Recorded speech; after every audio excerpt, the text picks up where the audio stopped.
자, 히브리서 10장 22절 말씀입니다. 하나님의 말씀, 신약성경 히브리서 10장 22절 말씀. 오늘은 요 본문 말씀은 한 구절이 있지만 앞뒤 말씀을 설교 중에 봐야 되기 때문에 펴놓은 성경을 덮지 않으시면 좋겠어요. 히브리서 10장 22절 함께 합독합니다. 시작. 우리가 마음의 뿌림을 받아 악한 양심으로부터 벗어나고 몸은 맑은 물로 씻음을 받았으니 참 마음과 온전한 믿음으로 하나님께 나아가자. 아멘.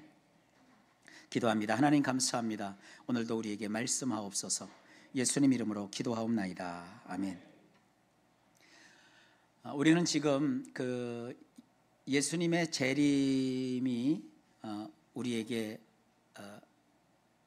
눈앞에 있다는 것을 전제하고 예수님의 재림을 준비할 그런 마음 자세, 또 생활, 습관 이런 걸 어떻게 가져야 되느냐. 그래서 나 혼자만 잘 먹고 잘 살고 이 땅에서 뭔가 이렇게 잘 풀리는 건 예수 믿는 우리에게는 별로 가치가 없는 일이에요. 하지만 예수님의 재림을 항상 인식하고 성도답게 믿는 자답게 잘 사는 일이 굉장히 중요합니다. 제가 이 시리즈를 준비한 이유는 예수님의 재림이라는 게 굉장히 좋은 거거든요. 그러나 예수를 안 믿는 사람에게는 예수님의 재림이 심판이에요. 벌을 받는 시간이라는 거예요. 예수님은 초림하셨고 재림하시거든요. 초림은 우리가 잘 아는 크리스마스예요. 크리스마스는 기쁘다 구주 오셨네가 돼요. 근데 재림은 기쁘다 구주 오셨나는 우리한테만 해당해요. 세상 사람들은 화로다 나여 망하게 되었도다. 아주 비극적인 날이에요. 근데 이 기쁨과 비극이 함께 있으니까 이걸 이용해 먹는 사람들이 있어요. 예수님이 이 땅에 오셔서 성전에 들어가셨을 때 성전에서 하나님을 위해서 일한다는 명목을 가지고 장사하는 사람들이 있었어요. 이것 때문에 이 땅에서 건전한 경제활동을 하는 분들이 괜히 피해를 입어요. 그래서 괜히 장사꾼 이런 말을 우리가 쓴다고요. 아니에요. 성전에서 돈을 갖다가 소를 바꾸고 양을 바꾸고 재물을 바꾸는 것은 구약 율법에서 보장해 놓은 거예요. 먼 곳에서 하나님께 드릴 희생의 양과 염소나 또 소 이런 걸 가져올 수가 없어요. 그 당시에는. 그래서 그것을 돈으로 바꾸어서 예루살렘에 와서 그곳에서 그 돈을 하나님께 꼭 드릴 수 있는 양과 소와 염소, 비둘기 이런 걸로 교환을 하는 제도가 구약 율법에 명시되어 있어요. 근데 거기에 인간이 악한 마음을 갖고 이득을 내려고 하다 보니까 여러 문제가 생겼어요. 꼭 거룩한 일에는 거룩한 경건을 도구 삼아서 이익을 취하려고 하는 그런 악한 일들이 있어요. 그걸 예수님께서 채찍을 휘두르시면서 내어 쫓으시잖아요. 그래서 내 집은 만민이 기도하는 집이다 라고 교회가 뭔지 하나님의 성전의 역할이 뭔지를 분명히 알려주셨어요. 그것처럼 이 예수 믿는 사람에게는 유일한 소망이고 정말 간절한 바람인 예수님의 재림, 이것에 대해서 이 좀 이상한 마음을 가진 사람들이 과도한 얘기를 하고 분에 넘치는 얘기를 하고 마치 그렇게 비난을 받았던 신약 시대의 율법주의자들처럼 자기들도 지키지 못하면서 일반인들에게는 억지로 율법을 지키라고 강요했던 것처럼 소위 예수님을 맞이할 준비를 하라는 그런 거룩한 이야기를 가지고 사람들을 호리면서 건전한 신앙을 방해하고 기존에 잘 서 있는 교회들의 질서를 문란케 하고 예수를 잘 믿는 사람들을 흐트러 놓아서 자기 세력을 만들고 가정을 파괴시키고 정상적인 활동을 못하게 하고 복음이 땅끝까지 아주 자연스럽게 흘러가듯 물 흘러가듯 퍼지는 것을 방해하는 그런 세력들이 있어요. 그걸 우리는 이단이라고도 하고, 이단은 딱 구분된 이단이잖아요. 이단보다 더 나쁜 게 사입이에요. 진짜인 척하면서 사람들을 속이는 거예요. 그러니까 이단은 딱 부러지잖아요 벌써. 근데 이 사이비들은 우리 같은 거룩한 장로교단의 이름을 걸고 감리교단이라는 이름을 걸고 여타 이 우리 기독교의 정통교단의 이름을 걸고 거기에 있는 사람들을 막 유혹을 시키면서 주님이 전혀 그렇게 하라고 말씀하지 않은 이상한 신앙관을 주입을 시켜요. 그래서 행복감을 느껴야 될 교인들이 행복감 대신 죄책감에 사로잡혀 있어요. 기쁘고 즐거운 마음으로 서로 사랑하며 살아야 되는데 서로 적을 만들어 갖고 이단 시비를 하고 사이비 시비를 하고, 설교 시간에 성도들이 자리에 앉아서 큰 목사님을 통해서 주시는 하나님의 주옥 같은 말씀을 통해 아멘 아멘 할 때 아무 때나 아멘 하면 되냐? 그런 게 신앙이냐? 이러면서 성도들의 그 온전한 신앙을 막 방해하고, 교회가요 목사와 성도님들 사이에 이 인격적이고 또 인간적이고 뿐만 아니라 신앙적인 아름다운 관계가 깨지면요 신앙생활 못해요. 여러분 어린 시절부터 지금까지 교회에서 신앙생활하면서 어때요? 성도들끼리 관계가 좀 흐트러지는 건 회복돼요. 그러나 목회자와의 관계가 흐트러지면 신앙생활하는 게 얼마나 어렵고 힘든지 몰라요. 그리고 우리 성도님들은 참 신사적이잖아요. 지금 이런 악하게 이상한 사이비 같은 가르침을 가르치는 그 목사님들이 있으면 성도들은 감히 하나님의 종이기 때문에 따위처럼 내가 기름 부어 세운 하나님의 종을 어떻게 대적하고 어떻게 반대해야 돼 말도 못하면서 끙끙 소가리를 한다. 제가 그런 거를 참 많이 봤어요. 그리고 요즘은 인터넷에서 막 열린 시대가 되었잖아요. 막 유튜브에 어마어마한 내용들이 쏟아져 들어오는데 바르게 가르치고 전하는 사람들은 조회수가 없어요 거의. 근데 막 100만 200만 하는 데는 다 헛소리 하는 분들이 막 그런데 막 넘치니까 우리 성도님들이 양이잖아. 양들이 얼마나 순수합니까? 그러니까 많은 사람들이 몰리니까 그게 정말 자기가 살 길인지 죽을 길인지 모르고 듣긴 들어요. 근데 들어보면 분별력이 없으니까 다 좋은 거 같거든요. 예, 그래요. 예수님 오신다는 거 얘기하죠. 예수님 오시니까 기도해야 되는 건 맞아요. 근데 거기다가 이제 과하게 밥 먹지 말고 기도해라. 하루에 필수로 7시간을 기도해라. 세상 직장 갖추지 말라. 뭐는 하지 말라. 별별 걸 다 얘기를 해요. 심지어 그 안식일이 얼마나 소중합니까? 이 구약에 다 했던 짓이에요. 예수님 당시에도 율법주의자들이 안식일 날은 사람들이요 걸어가야 될 거리가 2km 이상은 가지 말라. 2km에서 한 발짝만 더 가도 그건 안식일을 어긴 거다. 성경에 그런 게 어디 있어요? 그런 걸 정해놓고 그게 진짜 신앙인 줄 알고 거기에 맹목자가 돼요. 맹목적인 복종을 하면요 눈빛을 보면 알아요. 여러분 예수 잘 믿는 거는요 눈이 평안해야 돼요. 무감각해져 가지고 아이고 캐싸라싸라 세상도 좋고 그게 아니라 예수 믿는 사람은 그 마음에 어린아이와 같은 순수함이 있어요. 하나님 말씀에 정말 진심을 담아 아멘 할 줄 알고 측은시심을 가져서 주변에 믿든지 안 믿든지 불쌍한 사람을 보면 서로 함께 이렇게 도와줄 수도 있고 좋은 마음을 갖는 그런 선함이 있어요. 그리고 예수님의 재림을 뭐라고 할까요? 두려움 가운데 맞이하지 않도록 당신도 예수 믿으셔야 돼요. 예수 믿는 게 이렇게 어려운 얘기가 아니에요. 예수님이 우리 위해서 이런 일을 했습니다. 그렇게 전해주고 손 붙잡아주고 함께 하는 거예요. 예수님이 그러시잖아요. 양과 염소 비유를 얘기하면서 하나님의 나라에 들어갈 그 양들에게 그렇게 칭찬을 해요. 내가 배고플 때 먹을 걸 줬어. 너희는 내가 목마를 때 마실 걸 줬어. 내가 옷이 없어 헐벗었을 때 내게 옷을 줘서 입혀주었어.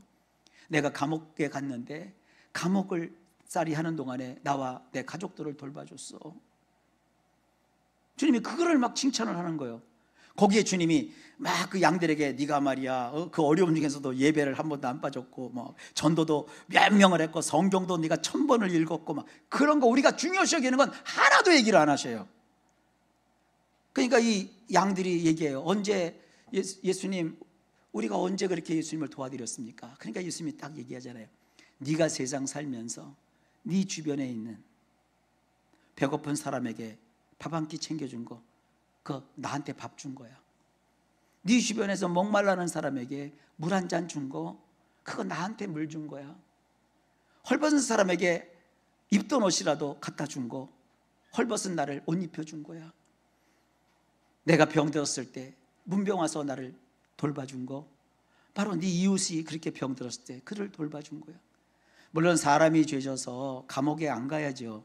그런 일은 없어야 되죠. 그러나 이게요, 죄를 진 사람이 감옥 가는 건 지제로 간다고 하지만 그 옥바라지를 해야 되는 그 가족들은 어떻게 살아요? 그 주변에서 오는 손가락질. 애들도요, 이 학교 다니는 애들들이 얼마나 어린 아이들이요, 이 애들이 순진무구한 게 아니더라고요. 애들 드라마나 영화나 이런 글들을 보면, 요즘 우리는 학교 다닐 때 우리 국민학교인데 우리 그 한 클래스에 80명, 82명이 정원이었어. 요즘은 8명이 정원이라면서요. 그 8명이면 막 정말 뭐 네 집 내 집 다 할 거 아니에요. 걔 가방 속에 뭐가 들어있는지 다 할 거 아니에요. 그러다가 만약에 그 아이의 엄마나 아빠가 감옥 갔다고 쳐봐요. 그 다음부터 엄마들이 뭐라고 그래요? 너 쟤하고 놀지 마, 가까이 하지 마. 선생님한테 가서 선생님 쟤 전학시키세요. 왜? 쟤 그 나쁜 게 우리 애들한테 물들까 봐 그래요. 그게 더 나쁜 얘기요. 여러분, 혹시 여러분 자녀들이 그런 게 있으면요, 걔 집에 불러다가 밥 한 끼 주세요. 그러면 옆에서 또 그래, 야야 그런 애들은 손버릇이 나빠. 너네 집 가면 없어지는 게 있을 거야. 좀 없어지면 어때? 금반지 5개가 있는데 그거 가져가면 어때? 그 정도는 되잖아. 부자잖아 여러분들. 누군가가 이렇게 손붙여주면 그 아이는 평생 못 잊어요. 그 아이가 뭐 사이코패스니 소시오패스니 그런 복잡한 얘기 안 해도 돼요. 아무리 나쁘게 그가 잘못 성장했어도 가장 자기가 어려울 때, 가장 자기가 힘들 때, 손가락질 받을 때, 왕따가 되었을 때, 막 구퉁에 몰려서 매맞을 때 내 옆에서 눈물을 흘려주고 손수건 내줘서 피 닦아준 애를 잊질 않아요. 근데 우리는 왜 그런 걸 복음의 능력이고 잘 사는 것으로 생각 안 하나요? 그저 남보다 잘 되고 잘 먹고 막 이렇게 해야 이게 하나님의 복을 받은 거고. 아니에요. 하나님 우리를 병을 고쳐주시는 분이시지만 병 걸렸다고 하나님께서 저주하신 거 아니에요. 오늘 나는 우리 박 집사님이 나하고 너무 코드가 잘 맞아. 설교를 미리 다 한번 보고 온 사람 같이 얘기를 해요. 살다 보면요, 일이 좀 안 풀릴 때가 있어요. 어려울 때가 있어요. 몸이 아플 때도 있어요. 그때마다 막 저주받았다, 끝났다, 하나님은 나를 버리셨다, 이렇게 가르치는 게 사입이요. 오늘 기도도 보세요. 하나님, 그럴지라도 예수님 안에서 우리가 구원받은 이 은혜를 잊지 않게 하시고 감사하게 하옵소서. 그래서 하나님의 도움을 청하잖아요. 여러분이 하나님이라도 누구를 도와주시고 싶으세요? 분명히 기억하세요. 이 땅은 우리가 지나가는 나그네 길이요. 이 땅은 하나님께서 너 그 땅에서 살아라 그거 아니요. 이 땅을 새롭게 하신다고요. 보라, 내가 만물을 새롭게 한다. 우리 교회 만약에 우리 대전에서 제일 좋은 대저택에 사시는 분이 계시다고 할지라도 그 집에서요, 천국에서 못 살아. 아니, 천국에서는 그 집 값어치도 없어. 그냥 집에서 그냥 사는 거예요. 그러니까 이 땅에서 좀 잘해갖고 고대광실 같은 집에서 사는 건 그냥 재밌게 사는 거예요. 부자로 즐겁게 사는 거예요. 그러나 단칸방에서 문간방 아시나요? 문 열면 안방.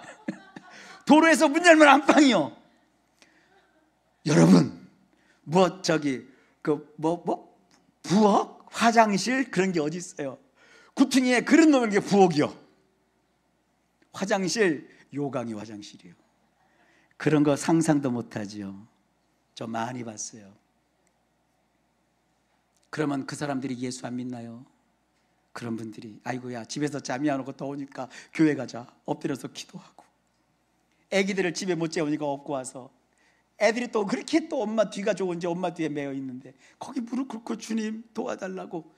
우리 기도 예수 믿는 분들은 원망 불평 안 하잖아요. 그런 중에서도 주여 감사합니다, 영광을 받으시옵소서, 눈에는 아무 증거 아니 보여도 믿음으로 하면서 찬양하고 말이죠. 사탄이 막 내 뒤를 뒤집어 놓으면은 말이죠, 우리들의 싸울 것은 혈기 아니요, 우리들의 싸울 것은 뭐가 아니요, 예수 믿는 그 일심으로써 이래요. 이게 집회할 때 일심으로 주만 봅니다, 일심으로 주를 찬양합니다, 눈물 흘리는 사람은 다 문간방 사는 사람들이요. 이게 기독교 신앙이요. 이런 기독교 신앙이 우리 한국 사람들에게 적용되니까 한강에 기적을 일으키는 거고요, 가정을 살리는 거예요. 그러니까 겁먹지 말아요, 쫄지 말아요. 아무것도 아니에요. 세상 것은 다 지나가요.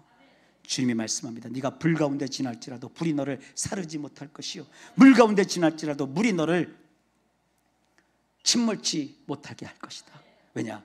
너는 내 것이라. 내가 너를 지었고 내가 너를 만들었느니라. 땅에서의 사람들의 그 나팔 소리, 환영하는 소리는요, 그건 땅에서 좋은 거예요. 땅에서 좋아봤자 그게 얼마나 가겠습니까? 우리는 영원한 저 하나님 나라에 영광스러운 면류관이 있다고요. 그 면류관 쓰기까지 우리 성도는요, 잘 말씀대로 살아야 됩니다. 그럼 어떤 게 잘 사는 거냐? 제가 그걸 준비해서 지금 하나씩 말씀드리고 있는 거예요. 그러니까 제 설교는 저도 예상을 못하고 여러분도 예상을 못해. 왜냐하면 잘 살기 시리즈 하면 딱 나오잖아요. 아, 목사님이 또 하루에 기도를 몇 번 하라는 거냐. 이제 저 끝나면 보통 그런 게, 저 끝나면 우리 교회 또 뭐 작정 기도 들어가겠구나, 막 헌금을 하는구나. 전혀 예상이 안 나오잖아요. 다른 얘기하고 있잖아요. 그게 다른 얘기가 아니라 이게 진짜 얘기예요. 자, 오늘은 거룩에 대해서 좀 얘기를 해보려고 그래요. 구약 성전 제사, 이 구약 성전 제사는 요즘으로 하면 예배입니다.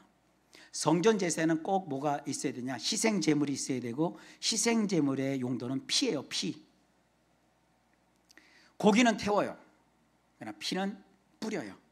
그 피 뿌림의 효력을 성경은 레위기 17장 11절에 이렇게 말해요. 너희의 생명을 위해서 속죄하게 하였나니.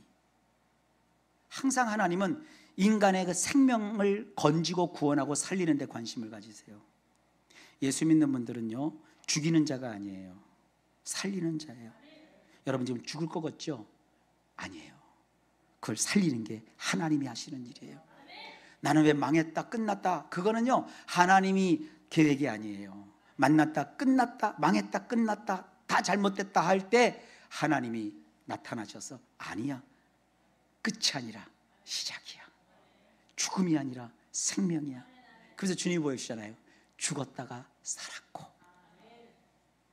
신약시대에는요, 더는 짐승을 잡아 그 희생된 제물의 피를 뿌릴 필요가 전혀 없게 됐어요. 왜냐고요?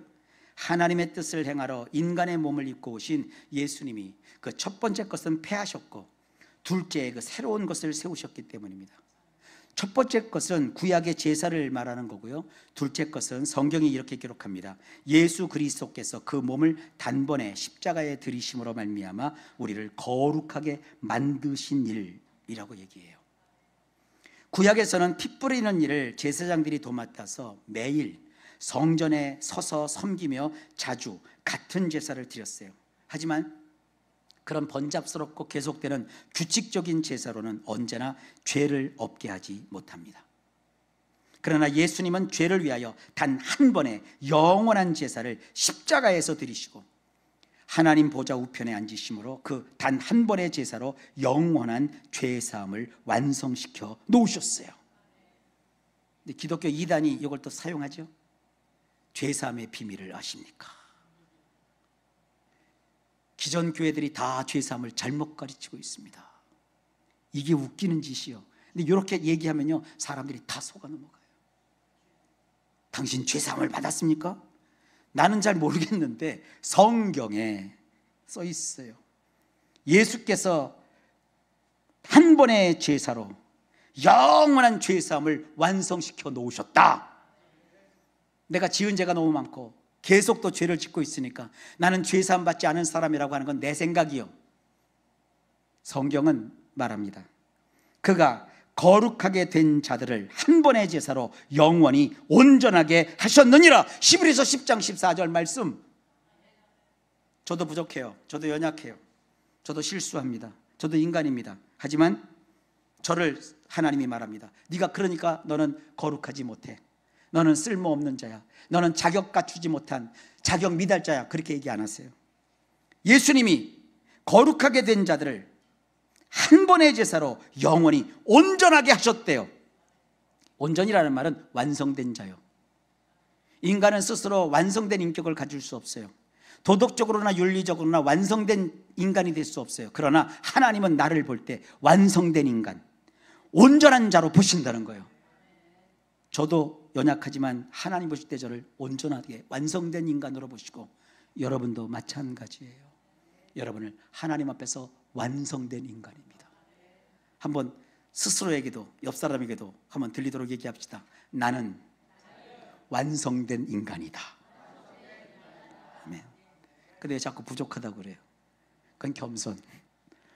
왜 나는 여러모로 모자란 게 많다고 그래요? 그건 겸양지덕. 근본적으로 나는 완성된 인간이라고 누가 말한다고요? 성경이 말해요. 우리 가운데 그 누구도 성경이 그렇다고 말씀한 것을 아니라고 거부하거나 그 내용을 뒤집을 수 없습니다. 성경은 인간인 내가 뭔가를 노력해서 우리가 베푼 자선이나 선한 선행을 인정받아야 그때 비로소 우리가 거룩하게 되는 것이 아니라, 오직 하나님의 뜻을 따라 예수 그리스도께서 그 몸을 단번에 들이심으로 말미암아 우리가 거룩함을 얻었다고 선언하고 있습니다. 그러니까 내가 노력해야 거룩해지는 게 아니라 이미 거룩을 먹고 들어가는 거예요. 자, 저는 진짜 고스톱을 아예 못해요. 그러나 이 예화는 고스톱이 제일 좋은 것 같아요. 고스톱 패를 딱 받았는데 고스톱에서 최고로 잘 들어온 패가 있어요. 딱 들어왔어요. 그럼 여러분 어떻게 해요? 고할래요? 스톱할래요? 아무 패가 없는 사람은 상대방이 어떻게 나는지 벌벌 떨지만, 패를 다 알고 있는 사람은 내가 최고의 패를 잡고 있으면 내 마음대로 딱 상황 보고 판돈 보고 내가 정할 수 있어요. 패는 내가 잡고 있는 거예요. 거룩은 놀라운 거예요.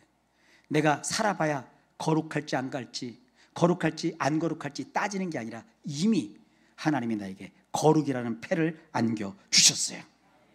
거룩함은 성경이 말합니다. 장차 얻을 수도 있고 그렇지 못할 수도 있다, 뭐 이렇게 하거나 나중에 천국에 들어가 봐야 그때 가서 내가 거룩함을 얻었다는 것을 알 수 있다고 말하지 않아요. 지금 현재 비록 나는 많이 부족하고 모자르고 연약하다고 해도 우리의 처지나 영적 상태의 어떠함이 아니라 예수 그리스도의 십자가 희생으로 말미암아 이미 우리가 거룩함을 얻었다라고 말합니다. 이것을 믿는 것이 참된 성경이 말하는 믿음입니다.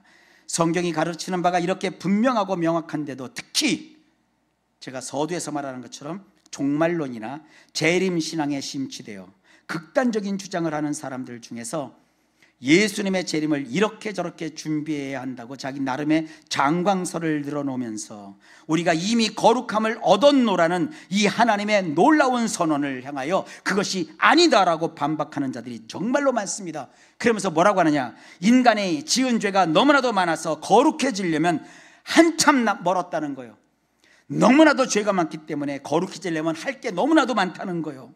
그러면 그렇게 가르치면 되게 잘 가르치는 것 같고, 저 목회자는 말씀 중심이다 이렇게 생각할 텐데 그게 아니요.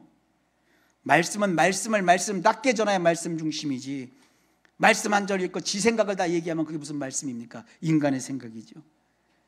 사도 바울이 그렇게 율법주의자들을 공격할 때 율법주의자들은요 어느 정도로 율법에 정통했냐, 율법을 한 토시도 남김없이 다 달달달달 외우는 자들이었어요. 그런 자들을 향하여 예수님은 이 회칠한 무덤이라 그랬다고요. 우리가 말씀을 말씀대로 잘 알고 말씀대로 삶을 사는 게 얼마나 소중한데요. 뭔가 자꾸 더 쌓아 올려야, 그래야 거룩해진다라고 강조를 합니다. 죄에 대한 민감한 감지, 그리고 진지하고 솔직한 죄의 회개, 그리고 성도의 정결한 삶은 매우 중요한 우리 기독교의 덕목입니다. 이건 맞아요. 그러나 죄의 문제를 인간이 뭔가 노력해야 해결되고 그래야만 비로소 거룩해진다는 주장은 잘못된 틀린 이단 사상이에요. 이미 예수님이 십자가를 통해서 우리를 거룩하게 만드셨다고 선언하는 하나님의 말씀이 그렇다면 뭐가 됩니까? 하나님은 우리에게 예수 믿는 너는 이미 거룩해. 네가 지금 말하는 게 그렇고 행동하는 게 그렇다고 해서 그건 부족한 거지, 네가 거룩하지 않은 건 아니야. 넌 거룩해. 계속 성경이 말하는데 그게 아니라고 말하면 성경이 뭐가 되냐고요. 쉽게 정리하자면 인간 편에서 우리가 노력해야 죄를 해결해서 거룩해지는 것이 아니라 하나님이 먼저 우리를 일단은 거룩하게 해 놓으시고 그 거룩하게 된 자인 우리가 삶에서 죄의 유혹을 그때마다 물리쳐서 그 거룩성을 유지해야 한다 이거예요. 제가 이걸 일부 예배 때는요 그 포르쉐 얘기를 했어요. 이게 딱 맞는 것 같아요. 2부 순서 때도 우리 성도님들의 이해에 그게 제일 맞는 것 같아요. 어느 날 나에게 돈이 생겨서 하나님이 복 주셔서 포르쉐라는 자동차를 샀어요. 제가 포르쉐 무슨 뭐 홍보위원 아니에요. 제가 알고 있는 제일 좋은 차는 그냥 포르쉐다 생각해서 그냥 얘기한 거예요. 포르쉐가 명차인 건 아시죠? 되게 비싼 차는 알죠? 포르쉐를 딱 샀어요. 얼마나 차가 뽀대나고 예쁘고 멋있고 막 엔진 소리가 엉 하고 포르쉐의 그 엄청난 소리가 얼마나 좋은지 막 너무너무 좋은 거예요. 딱 받으면 끝나는 게 아니에요. 그 다음부터 이제 관리 모드에 들어가는데 이게 관리가 보통 어려운 게 아니에요. 밖에다 딱 세워놨는데 잠깐 일을 보고 나갔어요. 그러니까 누가 지나가다가 핸드백이나 이런 게 긁혔나 봐. 직 하고. 포르쉐도요 그게 이렇게 그으면 줄이 생겨요. 직 하고 갔어. 마음이 어떨까요? 아, 누가 포르쉐를 좋아하는 사람이 긁고 지나갔구나. 아, 좋다. 그래요? 카메라, CC 카메라, 이게 수리비가 얼만데 이거 누군가 난리가 날 거 아닙니까? 제가 전에 그 앞차가 앞에 이용했던 차가 특히 그 봉고 아마 아실 거예요. 그게 25만인가 됐어요. 서울에서 이제 있을 때 차를 갖다가 이제 주차장에 딱 들어가잖아요. 그러면 이 낡은 차를 탈 때는 주차 공간만 있으면 행복해. 주차장에 딱 세워놓잖아요. 놀라운 사실이 있어요. 제 옆에는 외제차 한 대도 없어요. 국산차도 새 차는 한 대도 안 세워요. 왜 그럴까요? 난 편하게 문 열고 들어가면 돼. 근데 이 문콕이라는 게 있잖아요. 쇠로 차를 뽑았는데 문콕을 누가 하고 지나가 봐봐요. 그리고 이제 한 번은 또 그때 이제 소렌토 갖고 있을 때죠. 저도 관리하고 이제 정 목사님도 같이 타는데 우리가 이 소렌토는요 원래 차는 세차하는 게 아니요. 그때 생각이 여름에 장마철에 자동 세차 한번 하는 거고 겨울에 눈 한 번 오면 걷어내면 그게 묻어서 세차가 된다. 그렇게 생각을 할 정도로 차가 그렇게 있는데 하루는 이제 교회에 딱 와 있는데 제가 사랑하고 아끼는 권사님이 그러는 거예요. 목사님 차도요 아껴줘야 그래도 오래 가요. 그래요. 그래서 뭐라고 하냐면 여기 저기 주유하면 주유소에도 세차하면 그거 돼요. 그래요. 세차를 한번 했어요. 차가 오래되고 연식이 오래되니까 차는 굴러가기만 하면 돼. 차는 제 기능만 하면 돼. 세차할 일이 없고 내부를 뭐 닦을 필요도 없어. 그냥 차 타고 움직이면 되는 거예요. 근데 새 차는 관리해야 돼요. 반딱반딱 닦아야 되고. 불과 지난주에요. 지난주에 요 앞에 우리 교회 이쪽 언덕백에 차를 세우는데 그 언덕백에 항상 검정차를 세우는 분이 제 친구 목사 교회의 안수 집사님이요. 저는 아는 체도 안 하고 서로 아는 체도 안 하는데 이제 아침에 이게 기도하고 이제 나가고 이렇게 차 쪽으로 쭉 가는데 세상에 왜 그 차 왁스 치는 거 있잖아요. 그걸 칙칙칙 뿌려갖고 막 침을 해갖고 막 맨질 막 차를 막 닦더라고요. 그 좋은 차도 아니에요. 내가 보니까 그냥 그냥 그래요. 그래 그게 벤츠보다 이렇게 비싼 차는 아닌 것 같아. 근데 막 바짝바짝 그렇게 닦더라고요. 그래서 제가 느낀 게 있어요. 아, 저렇게 하는 거구나. 자, 그래서 아침에 포르쉐가 그거예요. 그 포르쉐가 뭐냐? 그게 거룩이라는 선물이요. 일종의 예수를 믿으면 하나님께서 내가 전혀 예상하지도 못했던 거룩성이라는 걸 우리에게 선물을 주셨어요. 흔차가 아니요, 포르쉐 같은 차요. 저라도 누가 타라고 타지도 않겠지만 포르쉐를 주면 저도 그날부터 막 포르쉐에 관심이 있어갖고 막 CC 카메라 달아놓고 주차장 들어가면 옆에 막 그 찍히는 게 않도록 막 신경 쓸 거예요. 거룩이 그런 거예요. 우리가 죄를 안 져야 거룩해지는 게 아니라, 예수를 믿은 우리에게 하나님은 이 모질이 같은 나에게 거룩함이라는 그 엄청난 선물을 주셨기 때문에 그 귀한 것을 내가 관리하는 거예요. 생채기가 나는 걸 견디지 못하는 거예요. 누가 찌 긋고 가는 걸 못 견디는 거예요. 여러분, 그런 관리를 하며 살아가라는 거예요. 내가 노력해야 거룩을 얻는 게 아니라 이미 거룩함을 하나님이 나에게 주셨으니 그 거룩함을 유지하기 위해서 우리가 죄를 발견할 때마다 회개하는 거고, 죄 짓지 않으려고 노력하는 거고, 누가 나를 유혹하면 욕정에 넘어가지 않도록 조심하는 거고, 죄 짓는 자리가 생기면 거기서 멀리 나오는 거예요. 누가 막 남욕을 하면 거기에 끼지 않으려고 귀를 스스로 닫고, 내가 정말 하나님 보시기에 예쁜 짓을 하려고 노력하는 거예요. 그게 거룩성을 유지하는 거예요. 노력해야 거룩해지는 게 아니라 이미 나에게 주신 확보한 거룩성을 지키는 것, 이게 마지막 날 살아가야 될 성도들의 모습입니다. 우리 예수님께서는 이렇게 거룩성을 유지할 수 있는 방법을 오늘 본문에서 이렇게 얘기해요. 예수님 맞을 준비를 하며 바르고 참되게 살기 위해서 우리가 힘써야 될 게 뭐냐? 참 마음과 온전한 믿음으로 하나님께 나아가자. 요 말씀에 담겨 있어요. 이걸 세분하면 이렇습니다. 제일 우리가 노력하고 힘써야 되는 것이 뭐냐? 참 마음을 가지는 일을 해야 돼요. 이 참 마음이 할 때 이 참이라는 게 뭐냐? 알레세이아라고 해서요, 성경 말씀이라는 진리예요. 그러니까 우리 인간에게는 마음이 있잖아요. 우리 마음을 성경 말씀이라는 진리에 터잡아 살면서 형성되는 그런 마음을 가져야 돼요. 인간은 이성적인 사고를 하고 감성을 느끼는 존재예요. 인격이기 때문에. 그래서 하나님 말씀을 터잡고 그 말씀을 사랑하고 그 말씀을 읽고 듣고 지키면서 우리의 이성과 우리의 감성이 참 마음을 가지게 돼요. 이 참 마음을 카르디아라고 해요, 원문으로는요. 여러분이 예수님 오시는 그날까지 재산 팔고 직업 버리고 이상하게 하지 말고 일상 살아가면서 성경이 통해 갖고 하나님이 나에게 갖게 하시는 이 좋은 이성, 좋은 감성, 이런 걸 가지고 살도록 참마음 가지기를 노력하셔야 돼요. 그 다음에 온전한 믿음 다져야 돼요. 온전한 믿음이라는 것은, 이 온전하다라고 번역한 이 단어는 빈틈이 없이 꽉 들어차 있다, 이런 뜻이에요. 우리 믿음은요, 빈틈이 없어야 돼요. 세상의 신념, 세상에도 어떤 가치관, 세상 인생관, 세상 좌우명들이 있거든요. 그런 것에 내가 휩싸이지 않고 오직 하나님이 나에게 말씀하시는 그 온전한 성경에 터잡은 또 역시 믿음, 그 믿음을 확고한 나의 신념, 믿음으로 나의 세계관, 나의 가치관, 나의 인생관, 나의 삶의 좌우명으로 내가 내 자신을 다 다잡는 그런 믿음 다지기를 하셔야 돼요. 그래서 성경이 말합니다. 너의 믿음을 굳건히 세워라. 믿음이 물러터지면 안 돼요. 믿음은 단단하셔야 돼요. 우리가 예배는 어쩌다 빠질 수 있어요. 그러나 믿음만큼은 빈틈이 생기면 안 돼요. 마귀에게 빈틈 주지 말라고 그랬어요.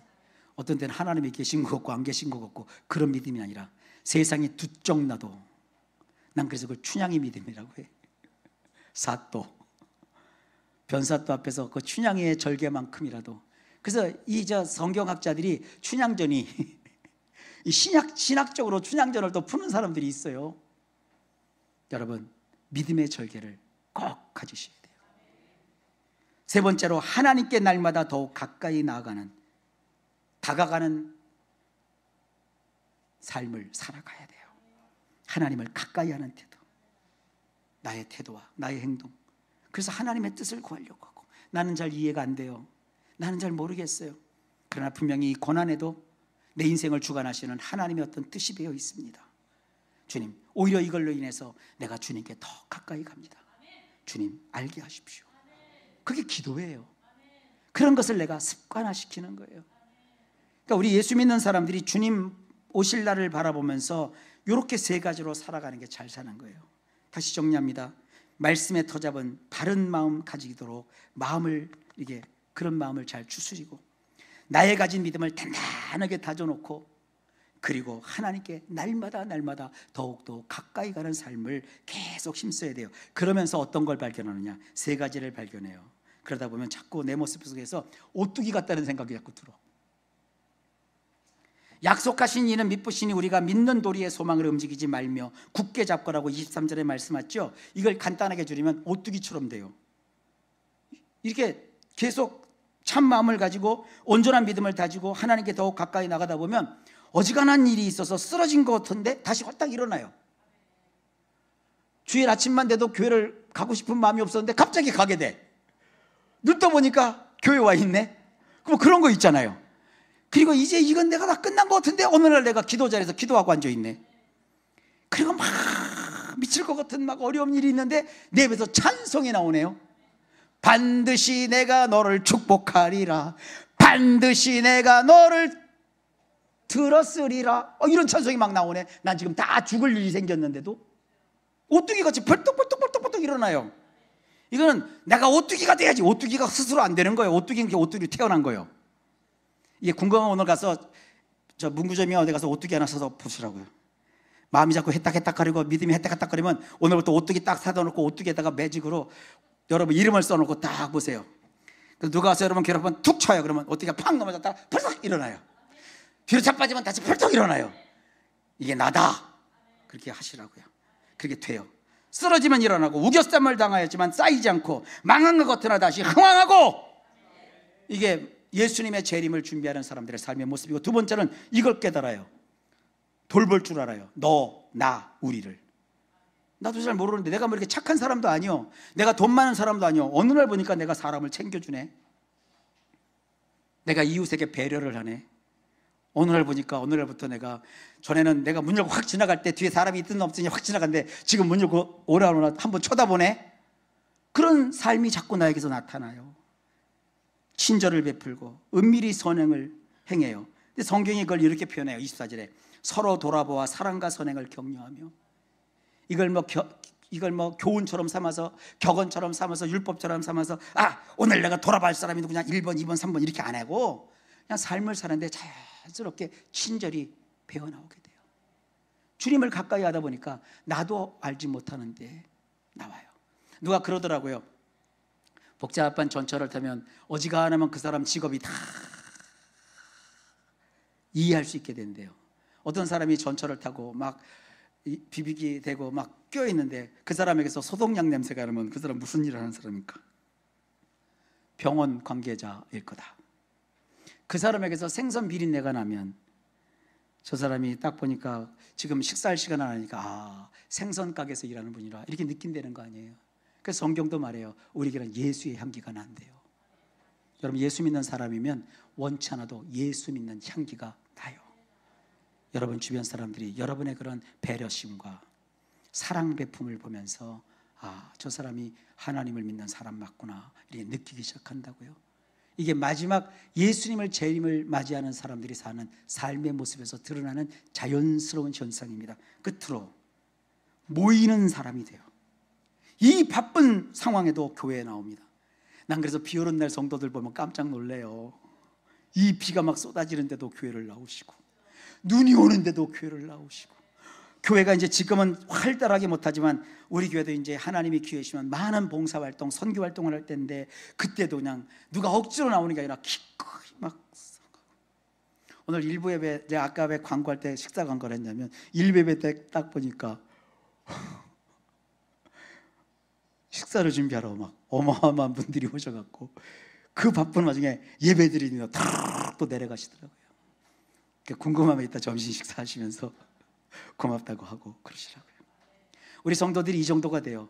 목사님 뭐 가족들 모임 뭐 이런 거 뭐 어디 봉사하는 거 거뜬하게 잘한대. 왜? 교회에서요 나는 밥을 하면 30인분 50인분 한대. 여러분 세상 살면서 50인분 밥 해본 적 있어요? 집에서 하나? 교회에서는 뭐 50인분, 교인만 늘어봐야 300인분, 400인분 해야 된다고.